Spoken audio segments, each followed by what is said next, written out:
Aku tuh bahkan nggak bisa bayar tiket pesawat dan nggak bisa nyewa apartemen. Pertama kali aku pindah, yang bayarin tiket pesawat aku dan ngebayar aku 3 juta karena aku ngelatih debat adalah dari Universitas Sumatera Utara. Teman-teman tim debat dari USU yang ngebeliin aku tiket sampai ke Kuala Lumpur, dan sampai Kuala Lumpur aku cuma punya uang 3 juta rupiah, dimana aku bahkan nggak bisa nyewa apartemen sendiri dan harus numpang di tempat temen sampai akhirnya aku punya gaji dan bisa sewa apartemen sendiri. Jadi selama 10 tahun terakhir, ya aku sibuk membangun hidupku sendiri karena nggak ada yang bisa aku gantungin, malah justru banyak orang yang bergantung pada aku.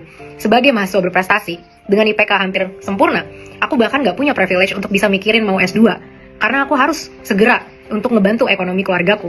Disitulah aku selama 10 tahun terakhir, dan justru pertanyaannya adalah, kenapa?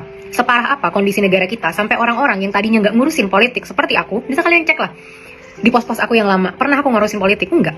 Kenapa aku sampai akhirnya tiba-tiba bicara? Karena aku concern dengan budaya kita dan aku concern dengan kesejahteraan masyarakat yang dimana aku adalah bagian dari masyarakat-masyarakat yang sulit.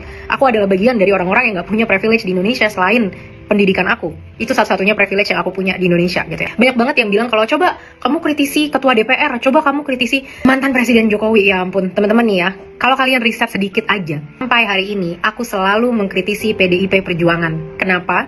Karena sampai hari ini hanya mereka satu-satunya partai yang tidak memecat karyawannya yang pernah memanggil rakyat jelata. Dan bahkan politikus atau karyawan itu sampai hari ini masih duduk di sana, masih makan uang rakyat. Yang aku pertanyakan, di mana empati dan rasa tanggung jawabnya dia? Bahkan seorang perempuan, mantan karyawan kita, Mbak Saraswati, dengan legowo dia mengundurkan diri dan bersifat dengan sangat kesatria.